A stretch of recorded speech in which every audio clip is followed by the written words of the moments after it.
पहले अपन DPP discussion करेंगे। DPP का कल अपना डिस्कशन जो होगा, पहले 12th का डीपीपी डिस्कस करूंगा, फिर 11th का ओसी का डीपीपी डिस्कस करूंगा। कोऑर्डिनेशन कंपाउंड शुरू करेंगे ना। कोऑर्डिनेशन कंपाउंड में अभी अपन ने इफेक्टिव एटॉमिक नंबर तक पढ़ के रखा हुआ है। कोऑर्डिनेशन कंपाउंड में थोड़ा सा जल्दी कर लेंगे अपन खत्म, इसके बाद थोड़ा सा पार्ट पढ़ के फिर अपन कर लेंगे। फ्लक्चुएट नहीं करेगा, अब एक ही बार में पूरा खत्म कर दूंगा। अब जब भी कोऑर्डिनेशन कंपाउंड शुरू करूंगा, मैं ज्योमेट्रिकल आइसोमरिज्म की बात कर रहा था, और उसमें अपन ज्योमेट्रिकल आइसोमरिज्म में इजेड सिस्टम पढ़ रहे थे। अपन इजेड सिस्टम की बात कर रहे थे। इजेड सिस्टम में सीआईपी रूल्स पढ़ा था हमने, और सीआईपी रूल्स में अपन को पता था for the priority of group, CIP rules में अपन लिखते हैं। तो अपन ने कहा था देखो भाई, सीएल का प्रायोरिटी ज्यादा होगा एफ से, एफ का प्रायोरिटी ज्यादा होगा ओएच से, ओएच का प्रायोरिटी ज्यादा होगा ओसीएच3 से, इसका प्रायोरिटी ज्यादा होगा NH3 से, इसका प्रायोरिटी ज्यादा होगा CH2Cl से, इसका प्रायोरिटी ज्यादा होगा दैट इज CH2F से, इसका प्रायोरिटी ज्यादा होगा CH3 से, CH3 का प्रायोरिटी ज्यादा होगा H से। और अपन ऐसे लिख सकते हैं डी से, और डी का ड्यूट्रियम है ये, और डी का प्रायोरिटी ज्यादा होगा H से अगर आइसोटोप यूज करते हैं। वो सीआईपी रूल्स में अपन ने लिखा था, और लास्ट टाइम अपन थोड़ा सा एक्सपेंशन वगैरह पढ़ रहे थे। और एक्सपेंशन में मैंने आपसे लिखा था कि भाई एक्सपेंशन जो होते हैं, तो एक्सपेंशन मैंने आपको बताया था लास्ट टाइम कि अगर मेरे पास कोई एक एटम है, और इस एटम से अगर मान लो डबल बॉन्ड से कोई दूसरा एटम अटैच्ड है, तो मुझे इसका एक्सपेंशन ऐसे लिखना होगा, C से 2A अटैच्ड है, आप इसको ऐसे कर सकते हो, C से 2A अटैच्ड है और A से 2C अटैच्ड है, तो मैं इसको ऐसे लिख सकता हूं। ये इसका एक्सपेंशन था। Similarly if I right like this कि भाई अगर अपने पास एक्सपेंशन ऐसे है कि भाई C ट्रिपल बॉन्ड N है, तो अपन कहेंगे C से 3 नाइट्रोजन अटैच्ड है, C से 3 नाइट्रोजन अटैच्ड है, और नाइट्रोजन से 3 C अटैच्ड है। C से 3 नाइट्रोजन अटैच्ड है और नाइट्रोजन से 3 C अटैच्ड है, तो नाइट्रोजन से 3 C मतलब ऐसे कर लो, ये हो जाएगा। तो अपन ऐसे मैंने लास्ट टाइम भी बताया था आपको, राइट। वो सीआईपी रूल का ऑर्डर था नंबरिंग के लिए, तो सीआईपी रूल्स फॉर नंबरिंग ना, नंबरिंग ऑफ एटम जो अपन लिखते हैं in CIP rules for numbering of priority in EZ system. मैंने लास्ट टाइम आपको जैसे मैंने बताया था कि भाई इजेड सिस्टम कैसे होता है, वो था, ठीक है। तो वो अपन को पता है। तो लास्ट टाइम अपन ने पढ़ा था कि भाई एक दो एग्जांपल और ले लेता हूं मैं, कि भाई अपने पास डबल बॉन्ड है। मैंने आपसे कहा था कि अगर मेरे पास NH2 अटैच्ड है और मेरे पास CH2 CH3 अटैच्ड, ये तो डबल बॉन्ड होना ही चाहिए, ये साइक्लिक रिंग होता है, तभी अपन ज्योमेट्रिकल आइसोमरिज्म बता सकते हैं। इजेड सिस्टम के लिए इनमें हमें नंबरिंग करनी है। तो इस कार्बन से वेरी फर्स्ट एटम नाइट्रोजन है, जबकि इससे वेरी फर्स्ट एटम कार्बन है। तो नाइट्रोजन और कार्बन में जो वेरी फर्स्ट एटम अटैच्ड है, उनमें किसका एटॉमिक नंबर ज्यादा है, तो अपन ने कहा नाइट्रोजन का एटॉमिक नंबर ज्यादा है कार्बन से। तो जो वेरी फर्स्ट एटम अटैच्ड होते हैं, उनमें से वेरी फर्स्ट एटम जो अटैच्ड है कार्बन से, इस वाले कार्बन से, जो होल्ड करते हैं रेस्ट्रिक्ट रोटेशन साइड, तो जिस एटम का मास ज्यादा होगा, ये एटॉमिक नंबर ज्यादा होगा, अपन उसको 1 लिखते हैं, और जिसका एटॉमिक नंबर कम होता है उसको 2 लिखते हैं, ये 2 हो जाएगा। हमें पूरे ग्रुप का मॉलिक्यूलर मास नहीं लेना होता है, हमें वेरी फर्स्ट एटम का लेना। फिर अपन ने कहा था कि भाई अगर वेरी फर्स्ट एटम सेम है, इसमें भी कार्बन है, इसमें भी कार्बन है, तो हम नेक्स्ट एटम की बात करेंगे। तो इसमें नेक्स्ट एटम कार्बन अटैच्ड है, जबकि इसमें नेक्स्ट एटम हाइड्रोजन अटैच्ड होगा। तो इसके लिए 1 लिखेंगे, इसके लिए 2 लिखेंगे।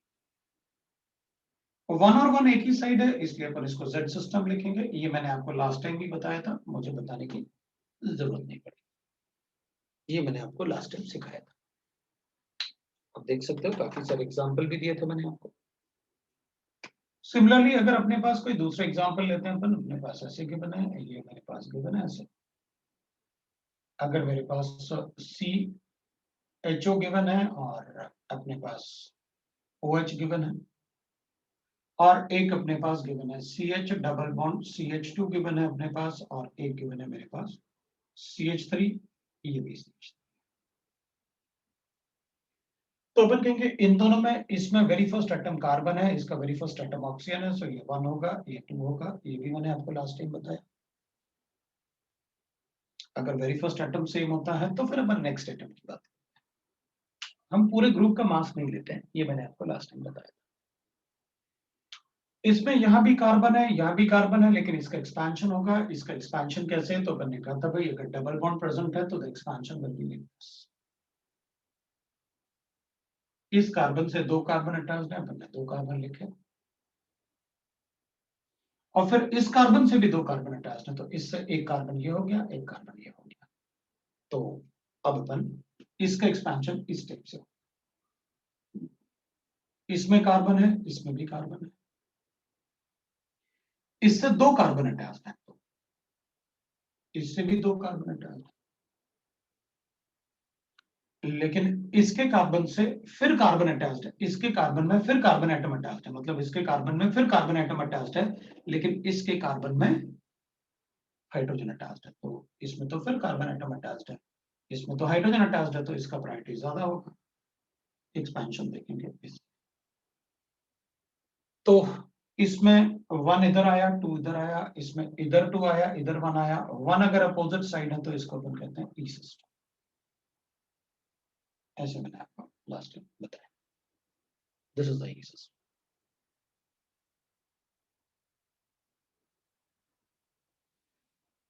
अब इजेड सिस्टम को मैं ऐसे भी कर सकता हूं कि अगर मेरे पास ऐसे गिवन है, इधर मान लेते हैं अपने पास ऐसे गिवन है,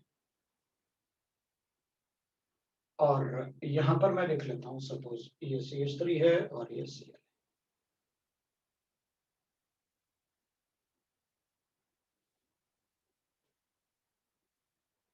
तो अब अपन कहेंगे भाई इसमें, अब तुम लोग ना पूछते ज्यादा हो, मतलब पहले सुनते नहीं हो, अपना काम ज्यादा पहले करते रहते हो इधर उधर। भाई हमने पहले आपसे, अब पहले एक बार देख लूं, है बहुत सारे क्वेश्चन आ गए, क्योंकि एक बार सबको जरा what is the order of, ये ऑर्डर तो बता दिया मैंने, वो नंबरिंग, ये नंबरिंग जो करते हैं वो ऑर्डर दिया था सर, ये आपने को आराम से ज्वाइन करोगे तो यही होगा। But molecular weight of OH is less than OCH3, who told you to calculate the molecular weight? Last time कितना सारा बताया आपको कि वेरी फर्स्ट एटम से कैलकुलेट करना है, नॉट द मॉलिक्यूलर वेट। ये किसने कहा आपसे कि मॉलिक्यूलर वेट कैलकुलेट करना है? ठीक है, अभी why the priority of OH is more than OCH3, हाँ तो OCH3 ये कहाँ लिखा हुआ है? अच्छा, OH का प्रायोरिटी अपन ने ज्यादा लिखा हुआ है OCH3 से, नहीं फिर ये गलत हो जाएगा, वो सही है, इसके लिए आप सही पूछ रहे थे, मुझे कोई डाउट नहीं, OCH3 का प्रायोरिटी ज्यादा होगा। फिर सर सिस ट्रांस का प्रायोरिटी ज्यादा होता है कि मतलब इसका, तो सिस ट्रांस का प्रायोरिटी ज्यादा होगा या EZ का, दोनों में कोई रिलेशन नहीं है, सिस ट्रांस अलग है, EZ अलग है। तो बाकी आ गया, पहले वाले को फिर से एक्सप्लेन कर दो नंबरिंग को। तो पहले वाले में नंबरिंग क्या एक्सप्लेन करूं मैं, इसका वेरी फर्स्ट एटम नाइट्रोजन है और इसका वेरी फर्स्ट एटम कार्बन है, तो इसका एटॉमिक नंबर ज्यादा होता है इससे, इसलिए 1 है और ये 2 है। इसका वेरी फर्स्ट एटम कार्बन है और इसका भी वेरी फर्स्ट एटम कार्बन है। अगर ये दोनों सेम है तो फिर इससे कैलकुलेट किया, इसमें कार्बन है इसमें नहीं है, वो 1 है और ये 2 है, हो गया। तो फर्स्ट वाले एग्जाम्पल का नंबरिंग। अब इधर नंबरिंग करेंगे अपने पास, ये एक एग्जाम्पल के बने अपन को, तो अपन कहेंगे इसमें 1 है और इसमें ये 2 है, भाई इसमें कार्बन है इसमें हाइड्रोजन, और इसमें लिखूंगा तो ये 1 है और ये 2 है, तो अपन कहेंगे ये तो ई सिस्टम, ई सिस्टम हो गया ये। ठीक है, अपन कहेंगे ये ई सिस्टम है। आपने पूछा इजेड बताओ, इसमें तो बता दिया व्हाट इज इजेड। ये ई सिस्टम है और मतलब अगर मुझे सिस, लेकिन इसमें तो एक ऐसा ग्रुप है जो दोनों पे सेम है, तो मैं तो इसमें ज्योमेट्रिकल भी सोच कर सकता, सिस ट्रांस भी शो कर सकता था। तो लिखता तो मैं and it is also a cis isomer, ये सिस आइसोमर। तो ये सिस आइसोमर है, लेकिन आप तो कहते थे जेड में एक ही तरफ होता है वो सिस होता है, ऐसा कुछ बोलते थे। तो ई और जेड में कोई रिलेशन थोड़ी होता है, ई जेड और सिस ट्रांस में कोई रिलेशन नहीं। Cis trans is different phenomena of geometrical isomerism. Ez is different. Cis trans के लिए दोनों में कम से कम एक ग्रुप को सेम होना जरूरी है, Ez में जरूरी नहीं है। हो भी सकता है, नहीं भी हो सकता है, जरूरी नहीं है। मतलब मैं इसमें cis trans नहीं बता सकता, लेकिन इसमें Ez बता सकता हूं। इसमें cis trans भी बता सकता हूं और Ez भी बता सकता हूं, और जरूरत पड़े तो मैं ऐसे भी लिख सकता हूं। सपोज मेरे पास गिवन है that is CH3 CH2 C, इधर Cl लिखता हूं, डबल बॉन्ड लिखूंगा, इधर CH2 CH3 लिखता हूं और इधर लिखता हूं।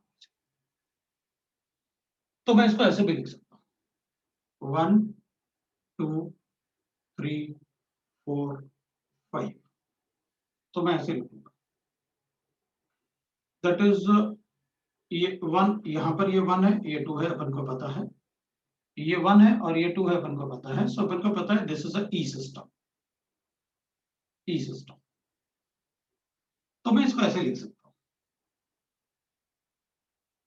इसको अगर मैं चाहूं तो ऐसे लिख सकता हूं। मैं इसका आईयूपैक नेम लिख रहा हूं जिसमें मैं EZ को इंक्लूड करूंगा। मैं इसको ऐसे लिखूंगा 2E, दैट इज 3 क्लोरो और पेंट, दैट इज 2E। ये इसका आईयूपैक नेम। अगर आप ज्योमेट्रिकल आइसोमर बना के दिखाओगे ना, तो मैं EZ के साथ भी आईयूपैक नेम लिख सकता हूं। बस मैं बताऊंगा कि किस कार्बन पे, क्योंकि ये कार्बन तो 2 इन अपन को पता था और ये EZ सिस्टम है, तो इसमें कौन सा सिस्टम आएगा? तो डबल बॉन्ड हमेशा उस कार्बन के साथ होता है जो जिसका नंबर छोटा होता है, तो अपन ने इसलिए इसको 2E लिखा। सो अगर मैं चाहूं तो इनके आईयूपैक नेम में लिख सकता हूं। जैसे इसका आईयूपैक नेम लिखना है मुझे, तो ये NH2 है, मुझे यहां से लोएस्ट नंबर मिलेगा इसको, तो मैं आईयूपैक नंबरिंग लिख के इसको लिख सकता हूं, दैट इज 3Z। और बाद में उसका आईयूपैक नेम लिख दूंगा क्योंकि इसमें Z सिस्टम आ रहा है। तो EZ सिस्टम को आईयूपैक नेम में भी लिख सकते हैं। और सिजोट्रांस में ऐसा नहीं है कि मतलब आपने कहा अच्छा सर ये अपोजिट साइड है तो ये हमेशा ट्रांस होगा, ये ट्रांस नहीं है, ये ई सिस्टम है। यहां ये अपोजिट है, so it is a E system, जबकि यहां पर दिख रहा है अपन को सिस। मतलब ऐसा कुछ भी नहीं है कि ई मतलब ट्रांस, नहीं। अपन ने तो ये कहा E means opposite side, it's not trans isomer. So इसलिए मैंने पहले जो क्वेश्चन करवाया था उसमें क्वेश्चन पूछा था which of the following will show the cis trans geometrical isomerism. मैंने ये नहीं कहा कि which of the following will show the geometrical isomerism, otherwise तो वो ये भी शो करेगा सिस ट्रांस नहीं है लेकिन इजेड तो है। तो बिल्कुल क्वेश्चन में यही लिखा होगा कि इजेड सिस्टम बताओ। तो मेरे पास क्वेश्चन यही होंगे कि मैं कुछ क्वेश्चन आपको देता हूं, उसमें आपको मुझे बताना है कि वो ई सिस्टम होगा या जेड सिस्टम होगा। तो मैं एक क्वेश्चन लिख लेता हूँ, calculate EZ system for the following compound. So EZ system for following compounds. मैं यहाँ पर कुछ कंपाउंड लिखता हूँ, आप मुझे EZ सिस्टम बता दो। तो मेरे पास ऐसे कर लेता हूँ मैं,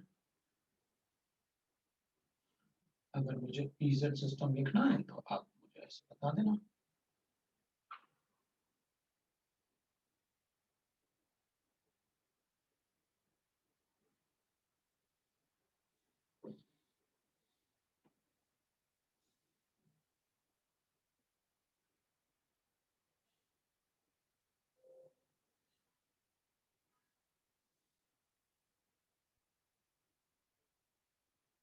इसमें आपको EZ सिस्टम बताना है मुझे कि कुछ कंपाउंड में देता हूँ, इसमें आप मुझे EZ सिस्टम बताओ।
वन है, ये टू है, ये वन है, ये टू है।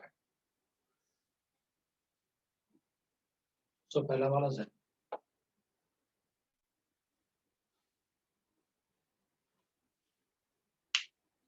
भाई इसमें ऑक्सीजन था ना, इसमें कार्बन था, तो ऑक्सीजन का प्रायोरिटी ज्यादा है, इसलिए वन लिखा है, टू लिखा। इधर कार्बन है, इधर भी कार्बन है, लेकिन इधर 3 नाइट्रोजन है और इधर 3 कार्बन है, 3 नाइट्रोजन का प्रायोरिटी ज्यादा होगा। बी की बात करते हैं, चेक कर लेता हूँ क्योंकि मैंने रेंडमली लिखा हुआ है। इन दोनों में ये वन है और ये टू है, क्योंकि फर्स्ट कार्बन है। इसकी बात करूंगा तो इधर कार्बन इधर फ्लोरीन है, तब तो ये वन होगा और ये टू होगा, तब तो ये ई सिस्टम होगा। भाई इधर वेरी फर्स्ट एटम क्या है, एफ, और इधर वेरी फर्स्ट एटम क्या है, कार्बन। ठीक है ना। अब इधर की बात करते हैं, ये रिंग हो गया रेस्ट्रिक्टिव रोटेशन साइड, तो अपन को इन दोनों कार्बन से चेक करना है, इस पे ऑक्सीजन है, इस पे नाइट्रोजन है, तब तो ये 1 हो जाएगा, ये 2 हो जाएगा। इधर चेक करूंगा तो कार्बन है, इधर नाइट्रोजन है, तो नाइट्रोजन का एटॉमिक नंबर ज्यादा होता है कार्बन से, तो ये 2 हो जाएगा, मेरे ख्याल से समझ में। तो ये 1 अपोजिट साइड, मतलब ये आ गया, ये आ गया किसी का। अब अपन बात करते हैं इसकी, इसमें मुझे ये 1 है और ये 2 है, ये तो मुझे समझ में आ गया। अब उस वाले को क्या लिखें, उसमें क्या लिखे हैं अपन, आंसर्स बताने हैं अपन को, तो आंसर्स कैसे बताएंगे अपन, बताओ। डी वाले में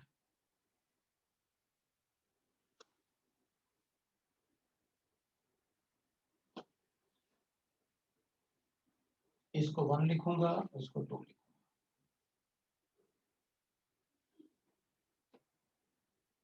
ऐसे लिखूं,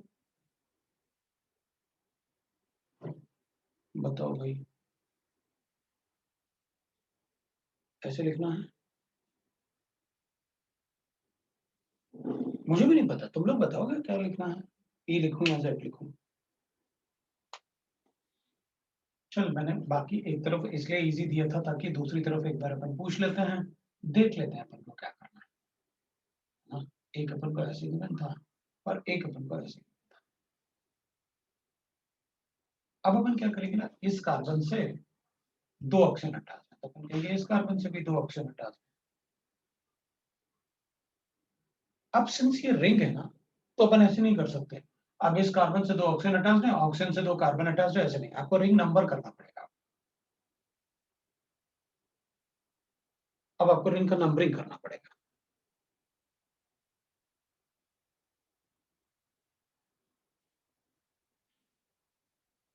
अब आपको रिंग का नंबरिंग करना पड़ेगा,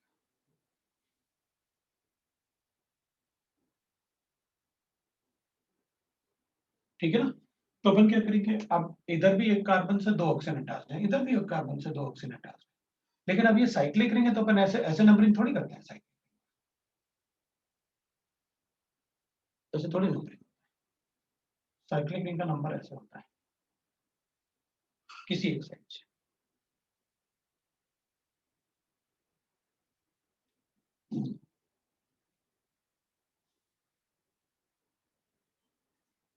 है ना। तो अपन क्या करेंगे, दोनों का नंबरिंग अपन ने एक जैसे किया, क्योंकि इस कार्बन से डायरेक्टली अटैच्ड है, इस कार्बन से जो कार्बन अटैच्ड होगा वन अपन उसको दे देंगे, क्योंकि वहीं से प्रायोरिटी चेक करनी थी ना मुझे, वेरी फर्स्ट एटम से तो प्रायोरिटी चेक करते हैं अपन, तो इसलिए अपन उससे वहीं से ही नंबर करते हैं। तो अपन क्या करेंगे, इसमें फिफ्थ कार्बन एटम कार्बन आएगा, फिफ्थ वाला एटम कार्बन आएगा, जबकि इसमें फिफ्थ वाला एटम ऑक्सीजन आएगा।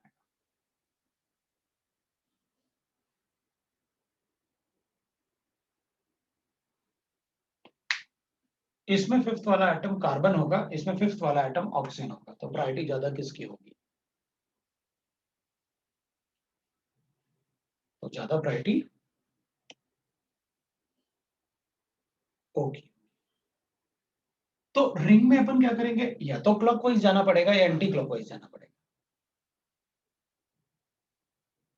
सो अपन ने किसी, इसमें क्लॉकवाइज गए तो इसमें भी क्लॉकवाइज जाते हैं, दोनों में ही ऑक्सीजन था ना इसमें, क्योंकि अगर एक में नाइट्रोजन होता और एक में ऑक्सीजन होता तब तो अपन को कोई प्रॉब्लम नहीं था, इधर नाइट्रोजन लिख दो, मैं उसकी प्रायोरिटी ज्यादा कर दूंगा इससे, दोनों में एक जैसा था तो अपन को वैसे करना पड़ेगा, तो फिर अपन को रिंग वैसे करना पड़ेगा, तो इसलिए अब ये मेरे ख्याल से अपना नंबर करेक्ट है। तो वो मैंने एक क्वेश्चन जानबूझ के एक रिंग वाला ले लिया कि अपन को पता रहे कि रिंग में क्या करना है, तो अपने पास ये ई सिस्टम है, ये ईजेड सिस्टम होता है, और ईजेड सिस्टम बस इससे ज्यादा टफ अपन को कुछ नहीं मिलने वाला ईजेड सिस्टम, ठीक है ना, इससे ज्यादा टफ अपन को कुछ नहीं मिलने वाला EEZ system.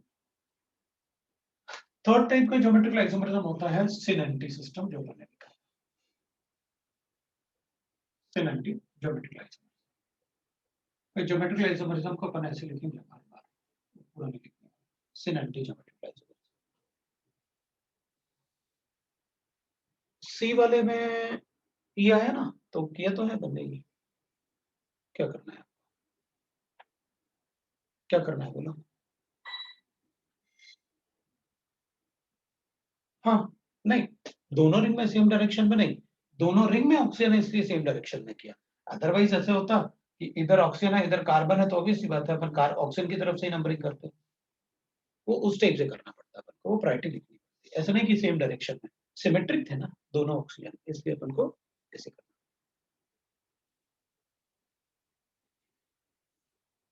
It exist only in aldoximes. अब अपन कहेंगे भाई एल्डोक्साइन क्या है, तो अपन कहेंगे एल्डोक्साइन होते हैं, ऑक्साइन ये होते हैं,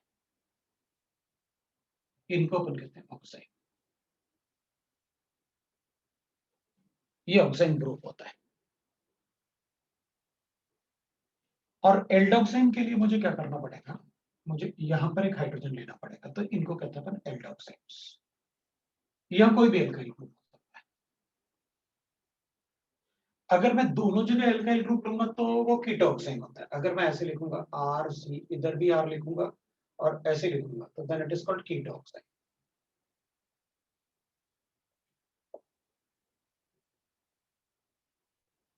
कांट शो सिनैरिटी, सिनैरिटी शो नहीं कर सकता, तो सिर्फ it is shown by aldoxime, इसलिए मैंने लिखा। तो यही बना देते, इसको लिखने की जरूरत क्या थी। तो फिर कहेंगे उसमें क्या होता है ना कि जैसे अपने पास एल्डिहाइड होता है ना, इसमें अपन ऐसे कर लेते हैं कि भाई मेरे पास एल्डिहाइड है, अपन सबको पता है एल्डिहाइड कैसे होता है, these are aldehydes, a aldehyde group होता है।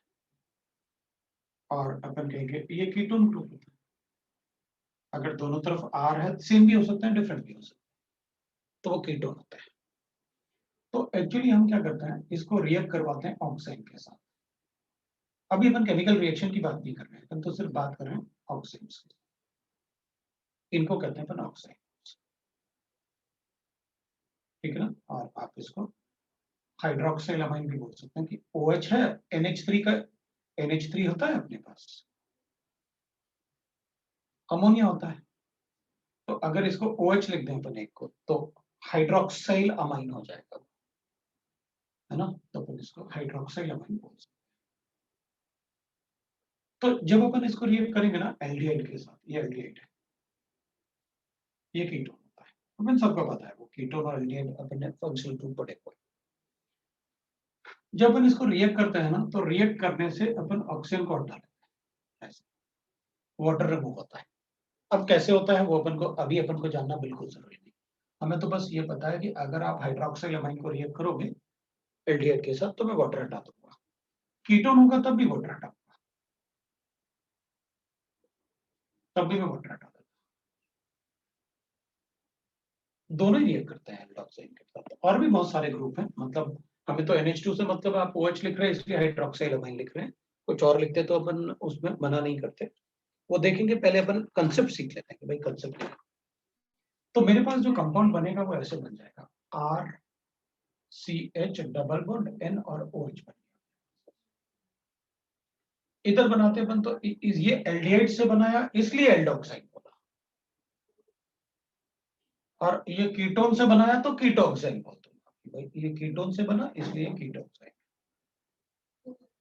कीटोक्साइन,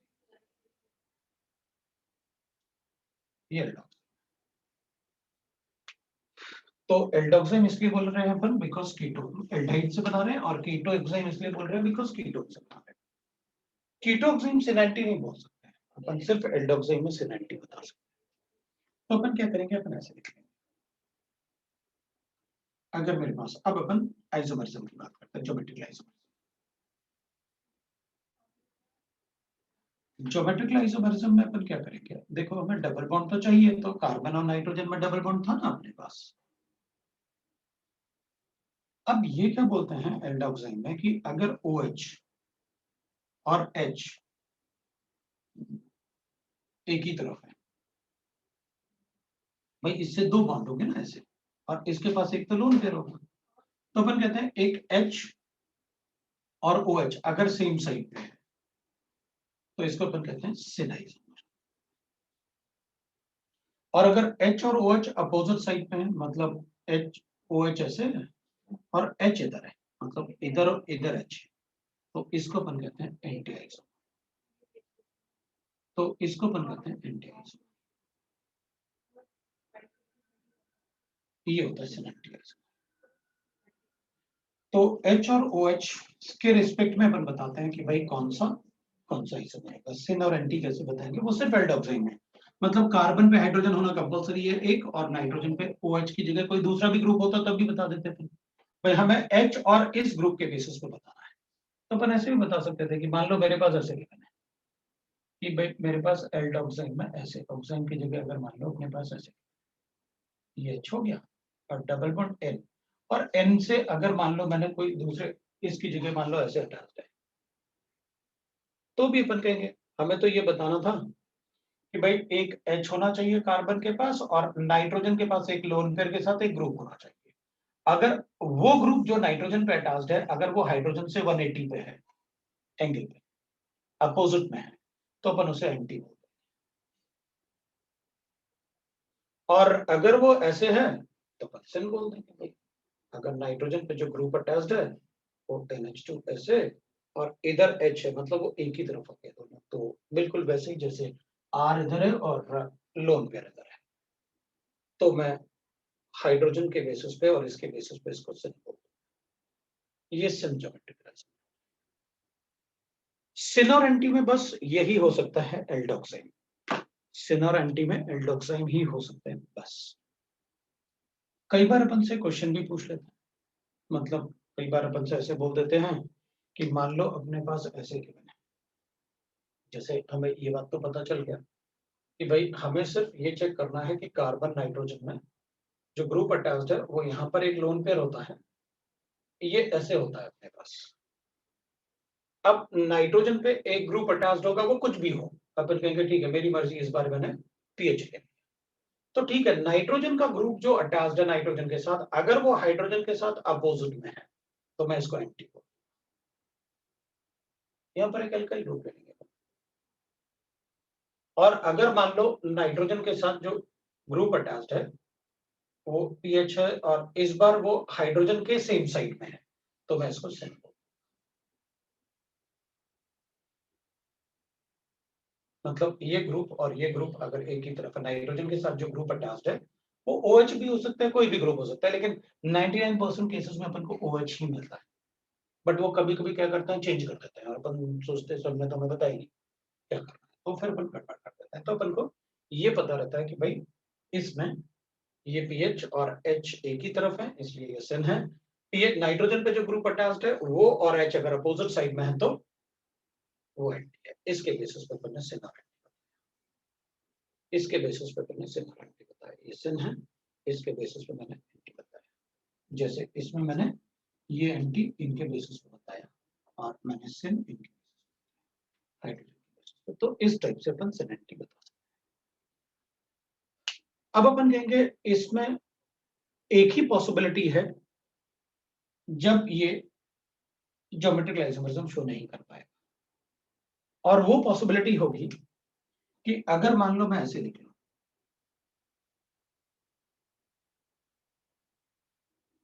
case in which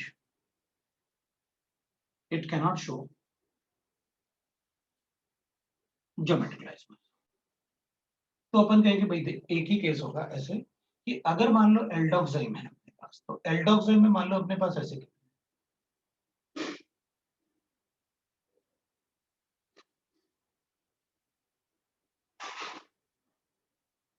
तो ये शो नहीं कर पाएगा। अब ये बताओ अगर ये एल्डिहाइड तो पहले भी था भाई, अगर दोनों H है तब भी एल्डिहाइड होगा, तो एल्डिहाइड होगा ना, मीथेनॉल। अगर ये दोनों सेम हुए हाइड्रोजन, तो फिर मैं कहूंगा अच्छा बताओ हाइड्रोजन के साथ इसको एंटी बोलूं या फिर हाइड्रोजन के साथ इसको सिन बोलूं, तो फिर ये नहीं बता पाए। मतलब अगर ये ग्रुप सिमेट्रिक हो गए तो फिर उस केस में नहीं बता पाएंगे।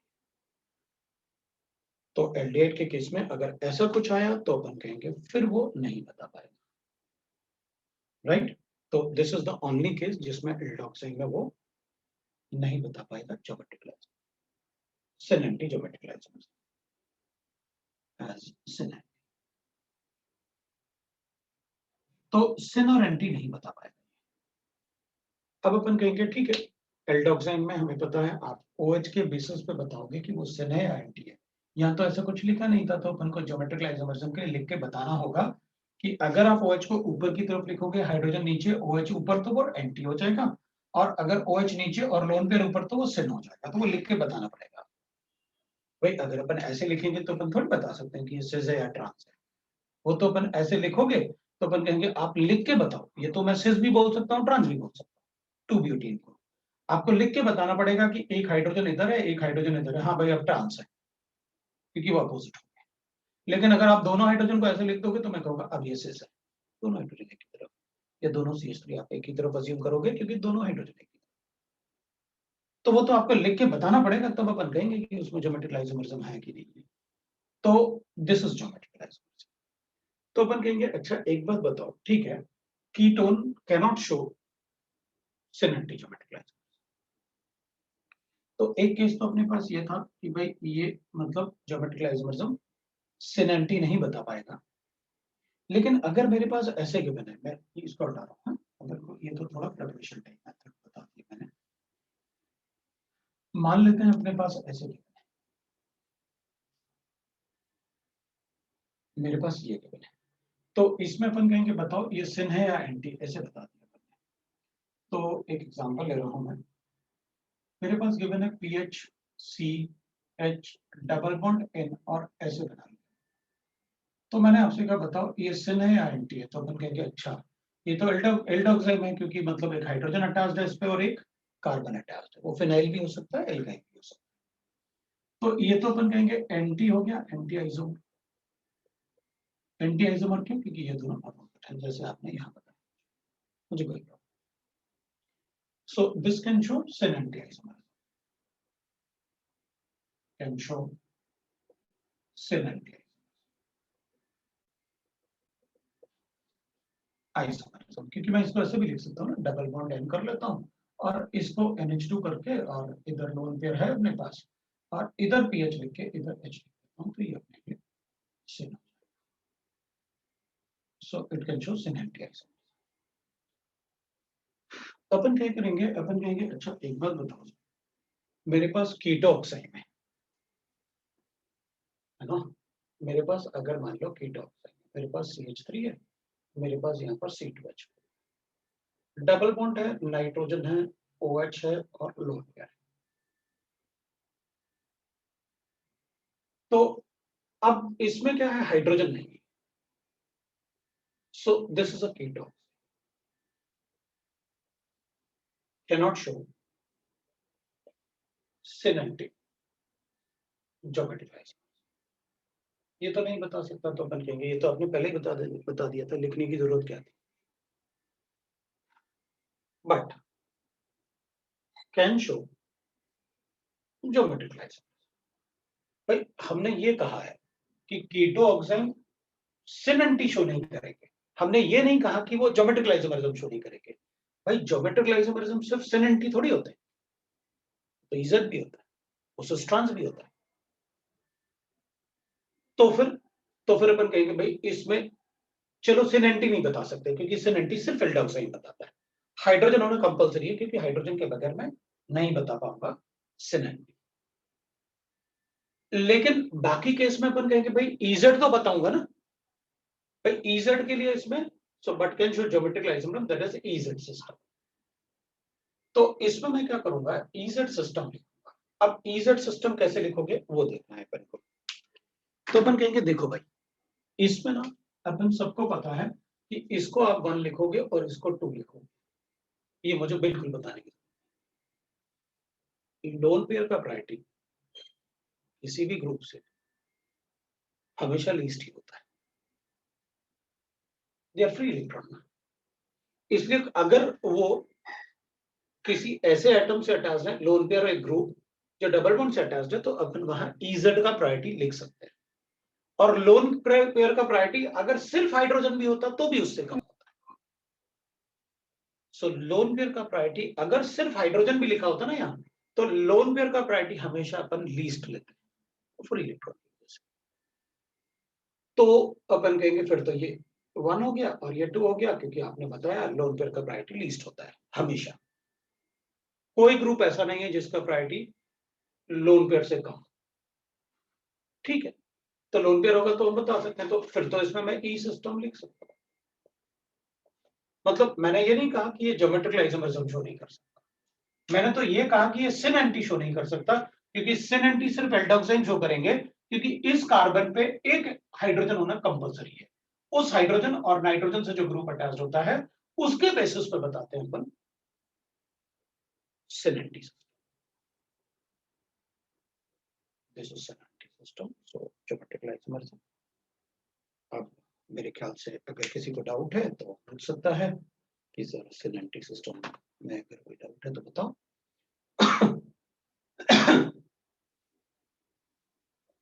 वरना मैं आपको एक क्वेश्चन बताता हूँ।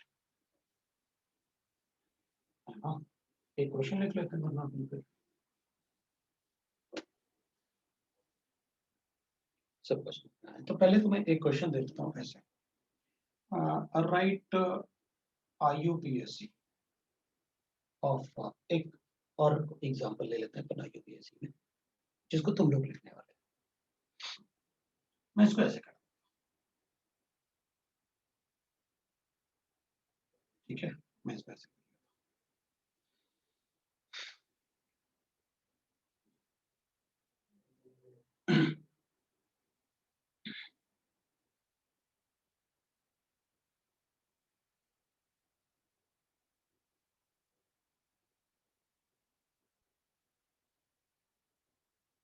तो अपन कहेंगे भाई IUPAC नेम लिख लेते हैं इसको। लोन पेयर वाले में कोई मतलब कुछ नहीं था, लोन पेयर को लोएस्ट प्रायोरिटी देना है, खत्म बात। मतलब इजेड सिस्टम अपन लेंगे और लोन पेयर वाले में लोएस्ट प्रायोरिटी देना है, बस। ठीक है ना। तो अगर कभी कभी कोई हो जाता है ना, डिस्कनेक्ट हो जाता है, तो आप मुझे बता दो कि हम डिस्कनेक्ट हो गए थे, तो अपन उसको थोड़ा सा ही तो रहता है उसमें, मतलब जो भी बताया होगा मैंने। ठीक है, अच्छा ठीक है, इसमें अपन IUPAC नंबरिंग कर लेते हैं। IUPAC नंबरिंग में अपन को किसी को कोई डाउट नहीं।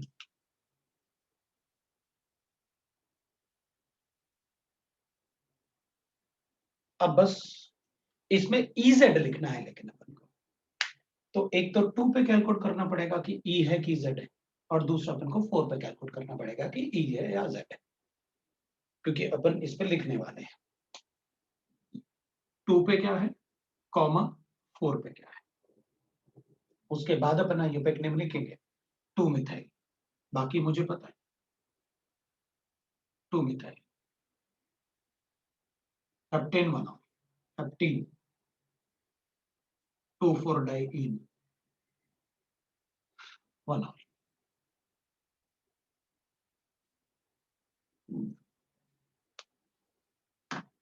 तो जरा EZ बता दो तुम मुझे। इसको अपन 1 लिखेंगे, इसको 2 लिखेंगे, इसको 1 लिखेंगे, इसको 2 लिखेंगे। हाइड्रोजन है ना, उसका एटॉमिक नंबर तो कम ही होगा, तो ये 1 1 अपोजिट आ रहे, तो भाई 2 पे तो E आ गया, इधर वाले पे तो E आ गया बस। अब इधर वाले की बात कर लेते हैं, तो इधर वाले में ये 1 होगा, ये 2 होगा, ये 1 होगा, ये 2 होगा, ये Z आ रहा है। देख लो अगर किसी को डाउट है।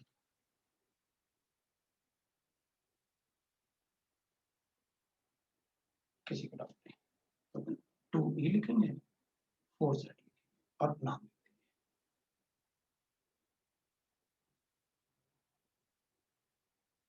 That is the name.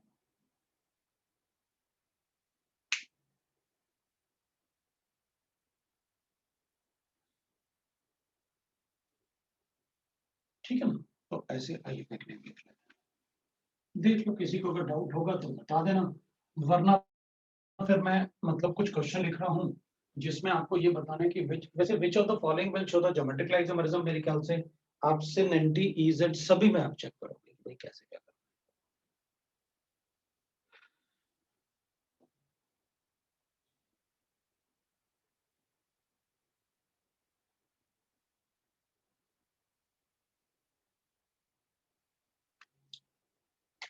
इन दोनों कार्बन एटम पे आप चेक कर लो क्या गिवन है, एक हाइड्रोजन गिवन है, एक CH,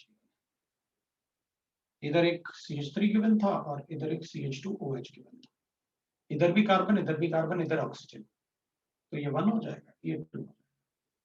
इधर कार्बन है, उससे डबल बॉन्ड सी अटैच्ड है, तो इसका प्रायोरिटी बहुत ज्यादा होगा इससे। ये 1 है, ये 2, तो इसका मतलब है इस वाले पार्ट में ई आ गया, मैंने लिखा। अब दूसरे वाले पार्ट को चेक कर लो, 4 और 5 को।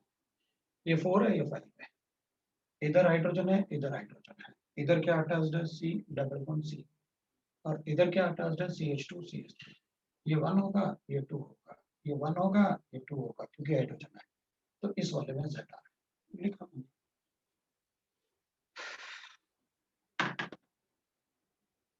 That is easy.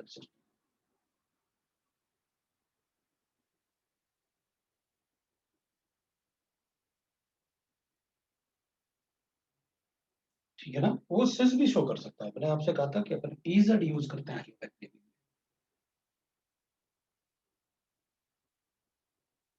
तो मैंने आपसे कहा था कि मुझे EZ में चाहिए, मुझे सिस में, या फिर दोनों के लिए सिस और ट्रांस होना चाहिए तो अपन यूज कर सकते हैं, लेकिन दोनों के लिए सिस और ट्रांस होना मुश्किल है, इसलिए अपन हमेशा क्या करते हैं, EZ सिस्टम ले लेते हैं, क्योंकि EZ तो सभी जगह एप्लीकेबल होता है ना। सिस ट्रांस है तब भी EZ लिख सकते हैं, और EZ है तो लिख ही सकते हैं, लेकिन सिर्फ सिस ट्रांस हो तो उसमें EZ लिख सकते हैं, लेकिन सिर्फ EZ में अपन सिस ट्रांस या नहीं लिख पाते ना अपन सिस ट्रांस, इसलिए EZ को लिखना।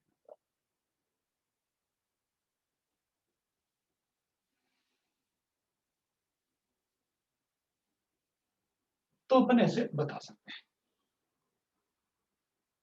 अब शीट में अपने पास काफी सारे क्वेश्चंस मिलेंगे, तो आप शीट से क्वेश्चन थोड़ा ट्राई कर सकते हो, क्योंकि शीट में बहुत सारे क्वेश्चन होंगे अपने पास। तो मैं फिर थोड़ा सा आगे बढ़ना शुरू करता हूँ, क्योंकि फिर मतलब ऐसे ना एग्जाम्पल अपन बहुत सारे कर सकते हैं, शीट में भी आप करो एग्जाम्पल। वैसे तो मैंने बीच बीच में आपको बिल्कुल क्लियरली बता दिया कि क्या करना है अपन को, ठीक है ना। तो आप मतलब उसको नेक्स्ट अपन को पढ़ना होता है, जैसे ज्योमेट्रिकल आइसोमेरिज्म पढ़ा, वैसे ही अपन को optical isomerism.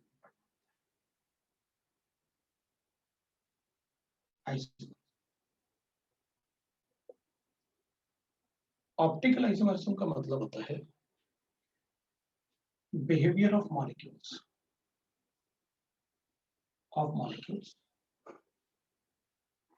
towards plane polarized light, उसको कहते हैं optical isomerism.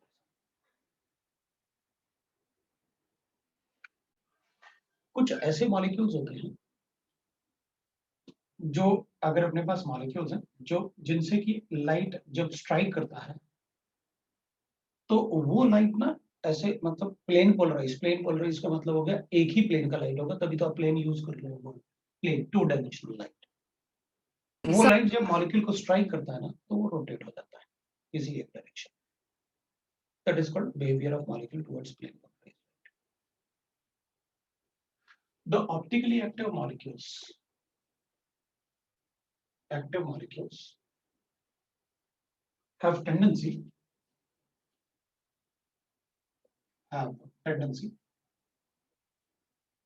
to rotate the plane polarized light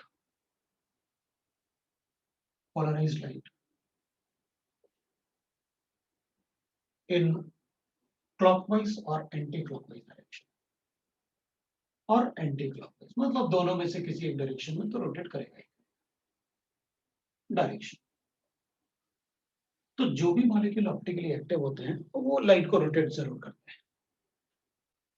अगर लाइट रोटेट नहीं हो रहा है मतलब वो मॉलिक्यूल ऑप्टिकली इनएक्टिव होगा, रहा होगा, या हो सकता है ऐसे, क्योंकि ऑप्टिकली इनएक्टिव जो मॉलिक्यूल होते हैं, सॉल्यूशंस जो होते हैं, वो प्लेन पोलराइज्ड लाइट को रोटेट नहीं कर पाते। तो अपन कहेंगे ठीक है, कोई प्रॉपर्टी होती होगी जो आप, जैसे आपने ज्योमेट्रिकल आइसोमेरिज्म के लिए कंडीशन बताया वैसे ही इसमें भी बताओ, क्योंकि किसी भी मॉलिक्यूल का ऑप्टिकल एक्टिविटी सिर्फ एक्सपेरिमेंटली ही कैलकुलेट कर सकते हैं। The optical activity of any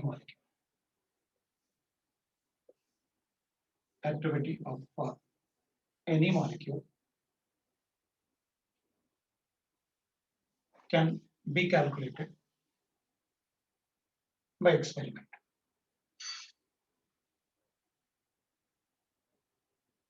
ठीक है, calculated by experiment, तो अपन को किसी का भी ऑप्टिकल एक्टिविटी जो है मॉलिक्यूल का वो एक्सपेरिमेंट से ही कैलकुलेट करना होता है। तो ठीक है, एक्सपेरिमेंट बताओ कैसे होगा। एक्सपेरिमेंट बताने के बाद फिर अपन चेक करेंगे कि अच्छा ठीक है ये एक्सपेरिमेंट है। अब आप मुझे ये बताओ, क्योंकि मैं सबका एक्सपेरिमेंट तो मुझे नहीं दे रहे हैं कि आप आओ लैब में करो और चेक करके बताओ कि वो ऑप्टिकली एक्टिव है कि नहीं। हमें तो ये बताओ कि मॉलिक्यूल में क्या कंडीशन होते हैं, तो मुझे उसको बताना ही बताना है कि ऑप्टिकली एक्टिव है। लेकिन एक्सपेरिमेंट से भी अपन को कई बार क्वेश्चन आ जाता है। ठीक है, तो अपन कहेंगे कि भाई ठीक है, अपन ये चेक करते हैं कि कुछ मॉलिक्यूल ऐसे होते हैं जिनके सॉल्यूशंस जो हैं जब उनको लाइट स्ट्राइक करेगा तो वो रोटेट करता है। तो पहले देखते हैं वो है क्या। एक बार एक्सपेरिमेंट देखूंगा फिर मैं ये बात करूंगा वापस। तो पहले मैं एक्सपेरिमेंटल सेटअप दिखाता हूँ आपको कि वो एक्सपेरिमेंट होता कैसे है। एक्सपेरिमेंटल सेटअप कैसे बनाना होता है, कि वो एक्सपेरिमेंटल सेटअप कैसे होता है फिर मैं बताता हूँ कि वो क्या करेंगे। अपन को कैसे पता चलेगा कि रोटेट मतलब लाइट ने रोटेट किया या नहीं किया, वो देख लेते हैं। अभी तो अपन को लगेगा पता नहीं ये क्या पढ़ा रहे हो, आपकी लाइट स्ट्राइक किया रोटेट हो गया, और वो भी एक ही प्लेन में। लाइट तो 3D होता है भाई, लाइट तो सिलिंड्रिकल फॉर्म में होता है, ये क्या पढ़ा रहे हो। तो एक बार देख लेते हैं अपन। हाँ वो समझ में आ गया, मैं मतलब सबको आएगा डाउट, सिर्फ मुझे थोड़ी आएगा, मैं तो टू द पॉइंट बात कर रहा हूँ। बाकी इसमें मैं बहुत सारी कहानियां सुना सकता हूँ तुम्हें कि कैसे ऑब्जर्व हुआ, ऑप्टिकल आइसोमेरिज्म क्यों जरूरी है। क्योंकि अगर ऑप्टिकल आइसोमेरिज्म अपन को नहीं पता होता तो शायद लाइफ एक्सपेक्टेंसी जो है, जो कि 1947 में जितना होता था ना कि 40 इयर्स होता है, मोस्टली लोग अपन को वो एक्सेप्शंस बताते हैं कि दादा तुम्हारे 90 इयर्स के थे और ये थे, लेकिन 80% लोग ना 40 इयर्स की एज में खत्म हो जाते थे। ठीक है ना, तो लाइफ एक्सपेक्टेंसी जो होता है बहुत कम होता है। तो ऑप्टिकल आइसोमेरिज्म बहुत बहुत जरूरी है। और भाई क्योंकि मोस्टली जो ड्रग्स होते हैं ना, 100% ड्रग्स जो होते हैं एलोपैथिक, उनमें ऑप्टिकल एक्टिविटी होती है, मॉलिक्यूल्स में ऑप्टिकल एक्टिविटी होती है। और वो कैसे होती है, हमें ऑप्टिकल एक्टिविटी पता होनी ही चाहिए। तो वो जब तक तुम्हें पता नहीं होगा, वो थोड़ा सा मैं आइडिया मतलब कहानी भी सुनाऊंगा तो कैसे डिस्कवर हो गया वो सारी बातें मैं बताऊंगा आपको। लेकिन एक बार ये देख लेते हैं। अच्छा सर ठीक है, हमने कोई सैंपल लेके आए तो ये तो बताओ कि ऑप्टिकल एक्टिविटी चेक कैसे करूं, क्योंकि आपने तो बताया कि सिर्फ एक्सपेरिमेंटली कैलकुलेट कर सकते हैं। तो जरा एक्सपेरिमेंट दिखा दो, बाद में बताना कि अब कैसे करता है वो molecule rotate, plane polarised light को रोटेट कैसे करता है और हम कैसे कैलकुलेट करेंगे। हम क्या करेंगे, पहले व्हाइट लाइट को पास करेंगे। अपन यहाँ से व्हाइट लाइट का सोर्स ले लेते हैं। सोर्स ऑफ लाइट ले लिया मैंने, तो सोर्स ऑफ लाइट, मैंने लाइट के सोर्स को प्रिज्म से पास किया। अपन सबको पता है प्रिज्म से पास करोगे तो क्या होगा, अपन को पता है। प्रिज्म से अगर पास करूंगा तो there will be 7 colours light. मैं इसको ना एक ऐसे स्लिट से पास करता हूं जिससे कि एक ही कलर पास हो सकता है उससे, है ना। देयर आर 7 कलर्स, हम उस स्लिट को इतना थिन रखेंगे कि उससे एक ही कलर का लाइट पास होगा। तो एक ही कलर मतलब मोनोक्रोमेटिक। भाई मोनो मतलब एक और क्रोमेटिक मतलब कलर, तो ये मोनोक्रोमेटिक लाइट, मोनोक्रोमेटिक। ठीक है भाई, तो लाइट का मतलब होता है द रेडिएशंस, और रेडिएशन तो इलेक्ट्रोमैग्नेटिक रेडिएशंस होते हैं। तो अगर इसमें ये इलेक्ट्रिक रेडिएशंस हैं तो मैग्नेटिक रेडिएशन जैसे हो जाएंगे। मतलब लाइट जो होता है वो सिलेंड्रिकल फॉर्म में होता है, 3D लाइट होता है ना। लाइट जो होता है वो सिलेंड्रिकल फॉर्म में तो ऐसे दिखेगा, सिलेंड्रिकल बीम ऑफ लाइट। ठीक है, एक बीम ऑफ लाइट जो होता है वो सिलेंड्रिकल फॉर्म में दिखता है, क्योंकि अगर मैग्नेटिक वाइब्रेशंस ऐसे हैं तो इलेक्ट्रिक वाइब्रेशंस ऐसे होते हैं, तुमको पता है। मैं इस लाइट को पास करूंगा एक प्रिज्म से, मैं इस लाइट को पास करूंगा एक प्रिज्म से। दिस इज कॉल्ड निकल प्रिज्म। अब तुम जो चाहे बोलना बोल दो, मुझे फर्क नहीं पड़ता, लेकिन ये निकल प्रिज्म है। कुछ बच्चे निकल प्रिज्म भी बोल देते हैं तो अपन को फर्क नहीं पड़ता। तो ये निकल प्रिज्म ऐसे बना दिया तुमने, भाई थोड़ा बना लो कुछ ऐसे ताकि अपन को लगे कि हाँ प्रिज्म टाइप लग रहा है। तो वैसे ही बना दिया मैंने वो निकल प्रिज्म, ऐसे एक स्लैब टाइप होता है, that is a Nicol prism made of calcite, that is made of calcite. Calcite is a isomorph of calcium carbonate. वो कैल्शियम कार्बोनेट होता है, जैसे लाइमस्टोन होता है वैसे निकल प्रिज्म होता है।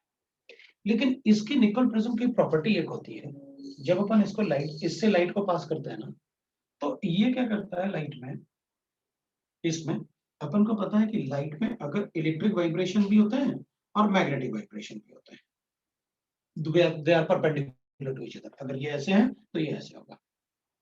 इसका प्रॉपर्टी होता है, ये क्या करता है, इलेक्ट्रिक वाइब्रेशन को तो बढ़ा देता है, लेकिन मैग्नेटिक जो उसके इलेक्ट्रिक वाइब्रेशन को तो बढ़ाएगा लेकिन मैग्नेटिक वाइब्रेशन को छोटा कर। इसका प्रॉपर्टी होता है ये इलेक्ट्रिक वाइब्रेशन को तो बढ़ा देता है लेकिन मैग्नेटिक वाइब्रेशन को बहुत छोटा कर देता है। निकल प्रिज्म का प्रॉपर्टी होता है। तो इलेक्ट्रिक वाइब्रेशन बढ़ने की वजह से वो लाइट अपन को 2 डायमेंशनल लाइट दिखता है,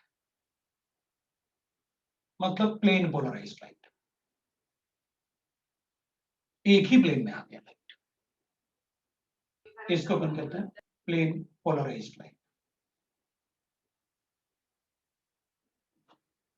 निकल, इसका कैल्साइट का प्रॉपर्टी होता है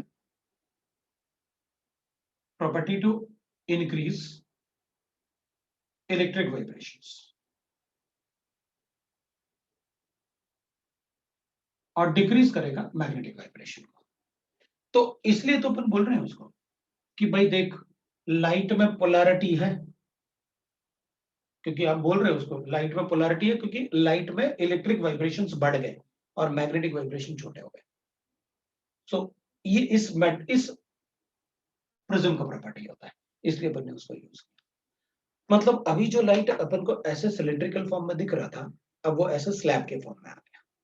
पहले अपन को ये पूरा ऐसे सिलिंड्रिकल दिख रहा था, अब वो क्या हो गया, अपन ने ऐसे कट करके वो एक ही 2 डायमेंशनल लाइट बना दी।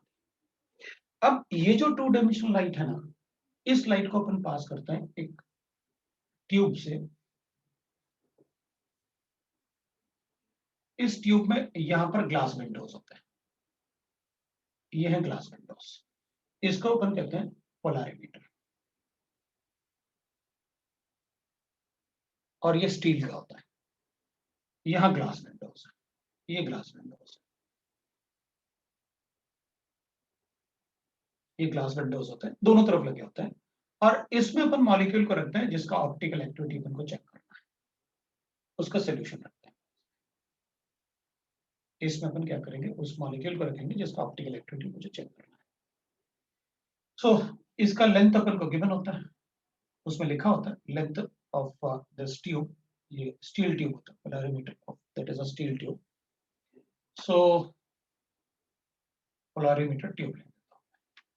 अब जब लाइट इससे पास करेगा ना, ये प्लेन पोलराइज लाइट, तो इससे पास करेगा तो अपन यहाँ पर एक लगा के रखेंगे, ऐसे एक रेक्टेंगुलर होल बना के रखेंगे, ऐसे एक छोटा सा ऐसे रेक्टेंगुलर होल बना, इस रेक्टेंगुलर होल,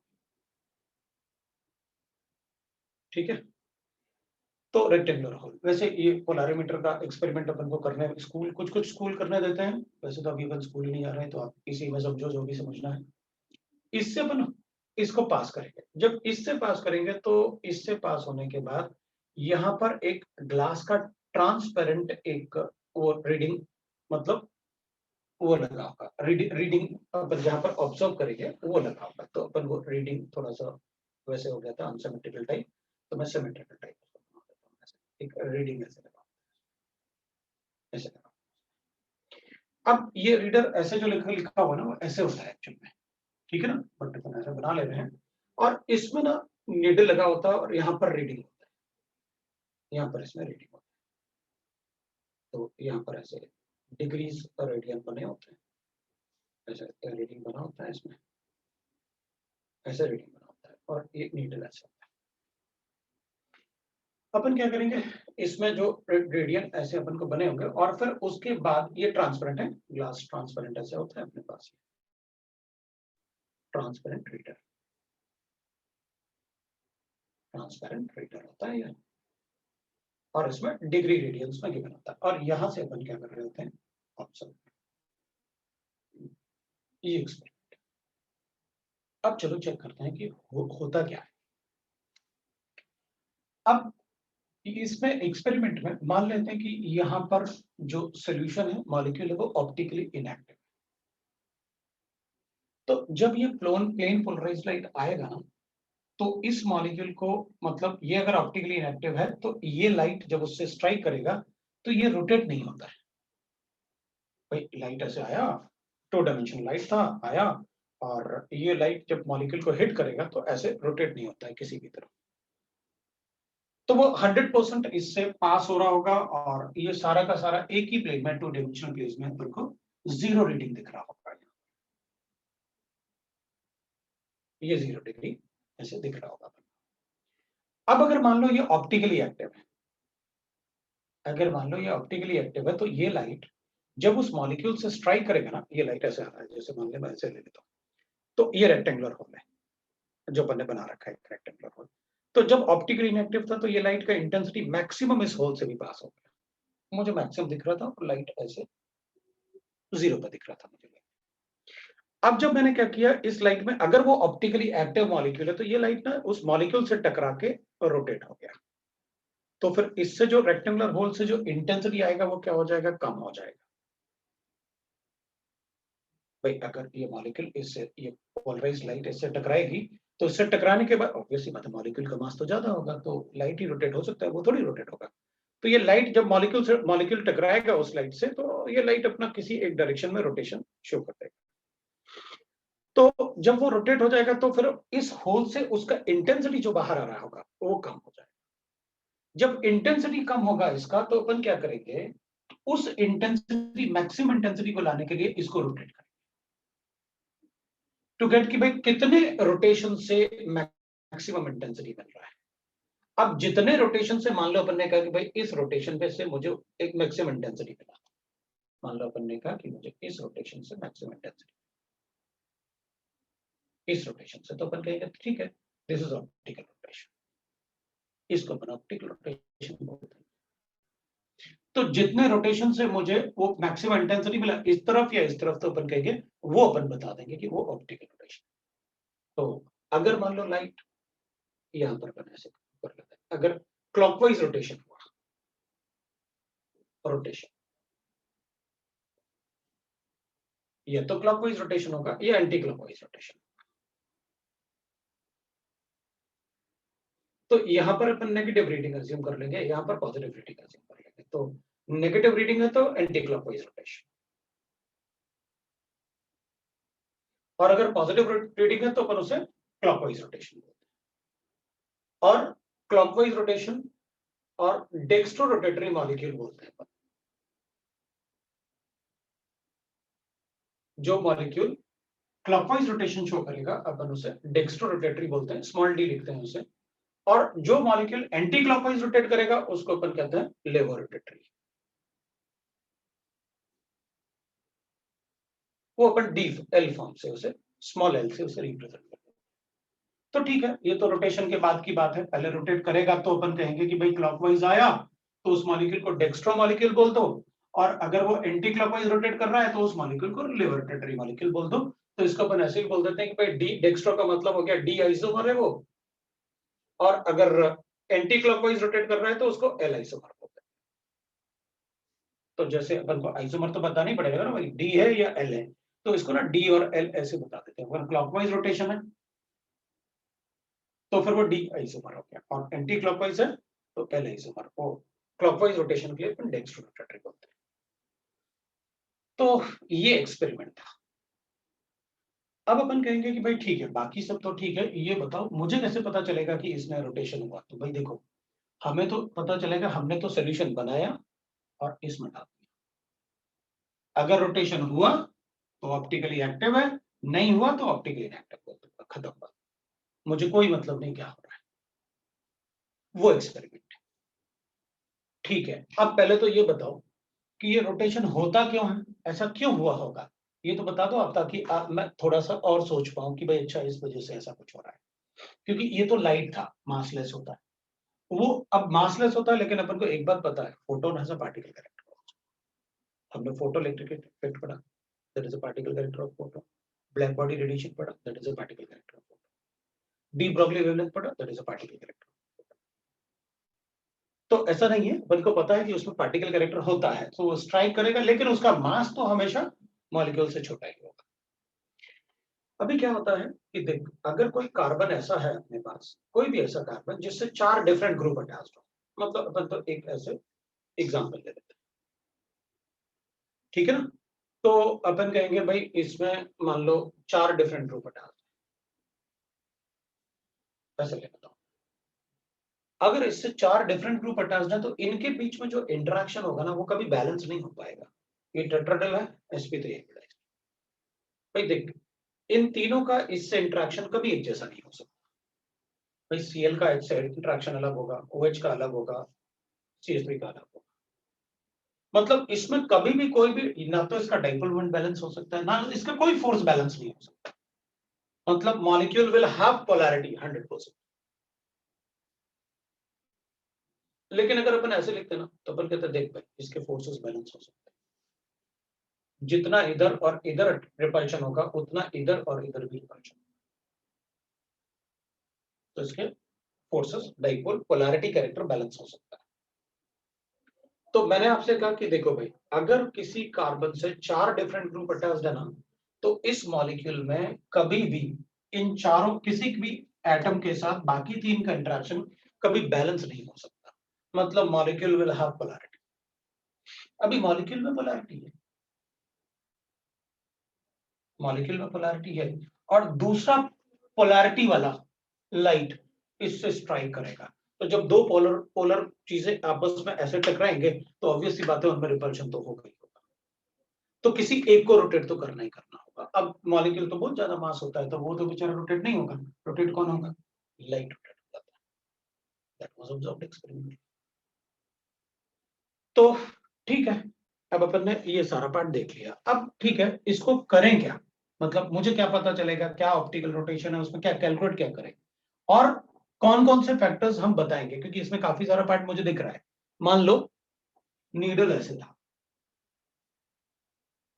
और वो नीडल मान लो रोटेट होके ऐसे हो गया, अब बताओ हमें तो अभी भी इंटेंसिटी फुल दिख रहा है, तो क्या बोल दें उसको ऑप्टिकली इनएक्टिव, क्योंकि हमें तो पूरा घूम गया, वो 180 हो गया। या मान लो ऐसे था, वो घूमा ऐसे, तो ये बताओ कि इधर वाला एंगल लेना है या इधर वाला एंगल लेना है।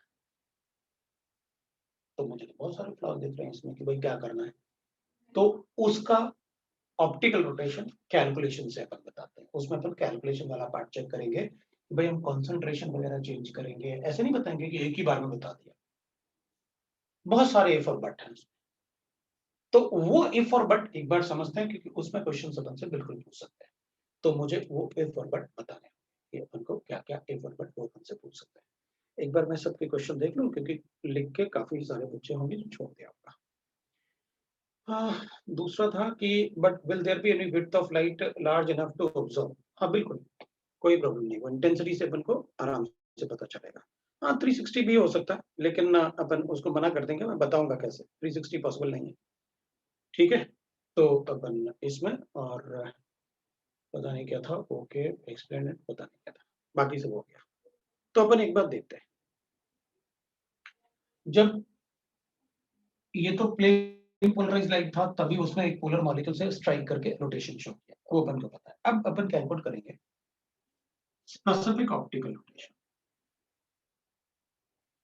ऑप्टिकल जो ऑप्टिकल रोटेशन होता है, इसमें जो ऑप्टिकल रोटेशन अपन कैलकुलेट करेंगे उसको अपन थीटा से डिनोट करेंगे, स्पेसिफिक ऑप्टिकल रोटेशन।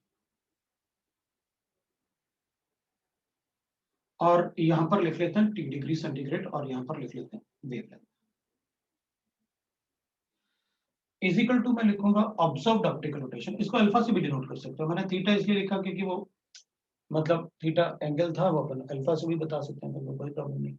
अब थीटा एंगल लिखा था तो अपन ने कहा थीटा ही ले लेते हैं, क्या फर्क पड़ेगा। तो यहाँ पर लिखेंगे ऑब्जर्व्ड ऑप्टिकल रोटेशन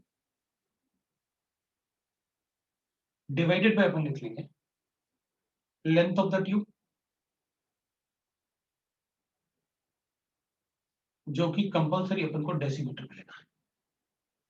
अगर सेंटीमीटर की बने कन्वर्ट कर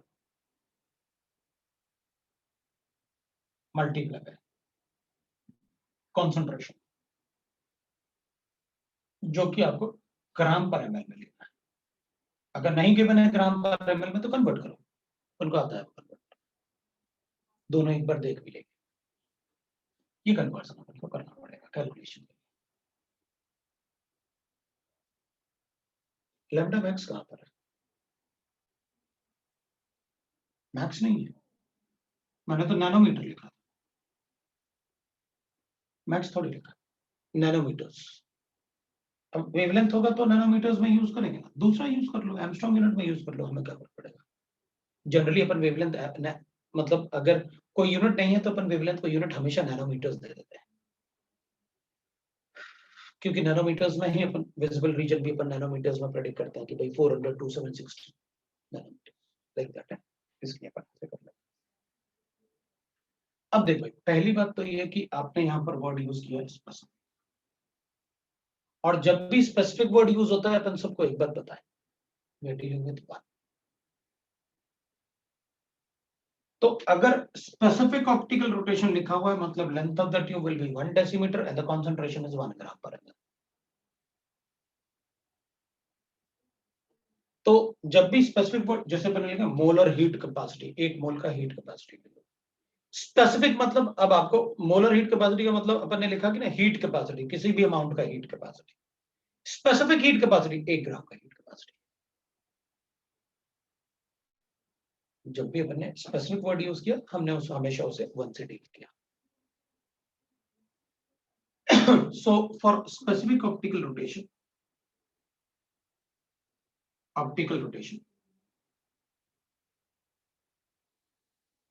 L will be equal to 1 decimeter and concentration will be equal to 1 gram per ml. So it is independent of length of the tube and the concentration. So it is independent of length of the tube and concentration.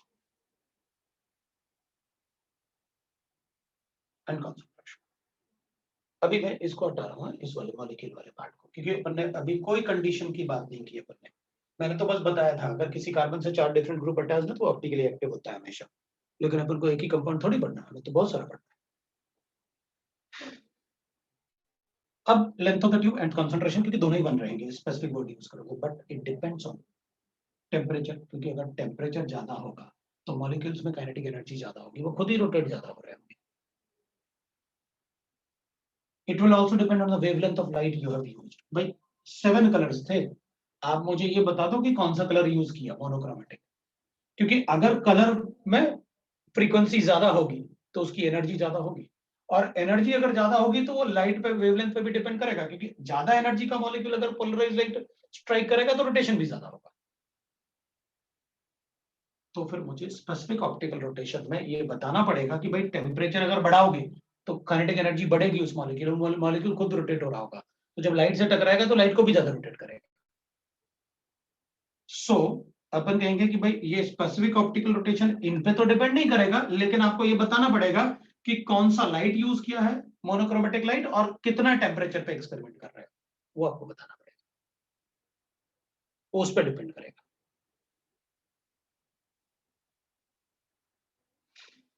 ठीक है, but it depends on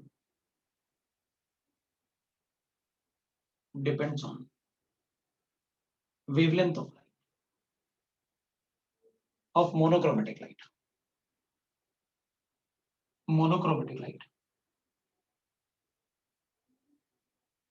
and the temperature of experiment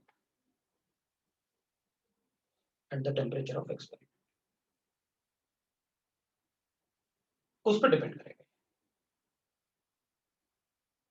ठीक है, लेकिन अगर मैं specific की बात ना करूं, सिर्फ ऑप्टिकल रोटेशन की बात करूं तो अपन कहेंगे फिर इस पे भी डिपेंड करेगा। अगर आप स्पेसिफिक की बात नहीं कर रहे हो, सिर्फ ऑप्टिकल रोटेशन की बात करोगे तो फिर डिपेंड करेगा इन पे, क्योंकि आपको लेंथ ऑफ द ट्यूब भी पता, वैसे वो स्टील ट्यूब होता है, एक बार उसमें लिखा हुआ था स्टील ट्यूब में कि वो कितना डेसीमीटर है, क्योंकि ये स्टील से बना होता है और बस विंडोज होते हैं, ग्लास विंडोज होते हैं दोनों तरफ, तो इसमें अपन को ज्यादा नहीं कैलकुलेट कर, लेकिन न्यूमेरिकल बनाने के लिए तो वो कुछ भी कर सकता है। तो हमें मतलब ये गिवन होगा, ये गिवन होगा, और अगर स्पेसिफिक ऑप्टिकल रोटेशन गिवन है तो इन दोनों को उधर मल्टीप्लाई करके ऑब्जर्व बता दूंगा, क्योंकि हमारे पास डाटा होता है सभी मॉलिक्यूल का, मतलब अभी गिवन नहीं होगा अपन को, लेकिन सभी मॉलिक्यूल का डाटा होता है कि वेवलेंथ अपन को टेम्परेचर कितने टेम्परेचर पे, अगर ये दोनों 1 है तो स्पेसिफिक ऑप्टिकल रोटेशन कितना होता है, वो डाटा अवेलेबल होता है सभी जगह। तो अपन क्या करेंगे, अपन कहेंगे भाई हम तो ऑब्जर्व्ड की बात कर रहे हैं, मेरी मर्जी, मैंने कॉन्सेंट्रेट मोलारिटी, एक पर्टिकुलर मोलारिटी का कॉन्सेंट्रेशन बनाया और उसमें ऐड कर दिया, अब आप कैलकुलेट करके बताओ कितना ऑप्टिकल रोटेशन होगा। तो स्पेसिफिक अपन को क्वेश्चन में गिवन होगा कि उसका स्पेसिफिक कितना है, तभी तो अपन ऑब्जर्व कैलकुलेट कर पाएंगे। लेकिन ये चेंज कर देंगे अगर इनको चेंज करोगे, ये अपन को सेंटीमीटर गिवन है, अपन कन्वर्ट कर लेंगे डेसीमीटर में। अगर अपन को कॉन्सेंट्रेशन मोलारिटी में गिवन है, अपन को ग्राम पर एमएल में कन्वर्ट करना आता है। मोलारिटी को अपन को क्या ग्राम पर एमएल में ही तो कन्वर्ट करना है, तो ग्राम देख लेते हैं कितना ग्राम है, मोलारिटी का फॉर्मूला लिख के अपन कैलकुलेट कर लेंगे भाई। मोलारिटी नंबर ऑफ मोल्स होता है, तो weight in gram divided by molecular weight होता है और मल्टीप्लाई बाय 1000 होगा डिवाइड बाय वॉल्यूम होगा।